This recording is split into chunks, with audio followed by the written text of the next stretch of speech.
નમસ્કાર ખેડૂત મિત્રો, વિડીયોમાં તમારું હાર્દિક સ્વાગત છે। આજે આપણે વિડીયોમાં આજના તાજા ઊંઝા માર્કેટના બજાર ભાવ શું બોલાયા એના વિશે વાત કરવાના છે। તો ખાસ વિડીયોમાં અંત સુધી બન્યા રહેજો મિત્રો।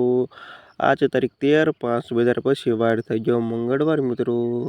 જાણી લેવી આજના તાજા ઊંઝા માર્કેટના બજાર ભાવ।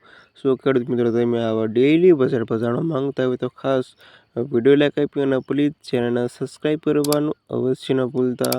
અને આવા જાણી લેવી આજના તાજા બજાર ભાવ। જીરુનો નીચો ભાવ 4,260 થી ઊંચો ભાવ 5,000 રૂપિયા સુધી। વરિયાળી 1,003 થી 5,600 રૂપિયા સુધી। ઈસબગુલ 2,200 રૂપિયાથી 2,600 રૂપિયા સુધી। રાયડો 1,100 રૂપિયાથી 1,190 રૂપિયા સુધી। તલ 1,800 રૂપિયાથી 2,200 રૂપિયા સુધી। સુવા 1,100 રૂપિયાથી 1,160 રૂપિયા સુધી। અજમો 1,800 રૂપિયાથી 2,200 રૂપિયા સુધી। ધાણા 1,000 થી 2,780 રૂપિયા સુધી। અને આ હતા ખેડૂત મિત્રો હતા તાજા ઊંઝા માર્કેટના બજાર ભાવ। વિડીયોમાં અંત સુધી રહેવા તમામ ખેડૂતોના પર ખાસ વિડીયો લાઈક આપીને પ્લીઝ ચેનલને સબસ્ક્રાઈબ કરવાનું અવશ્ય ન ભૂલતા।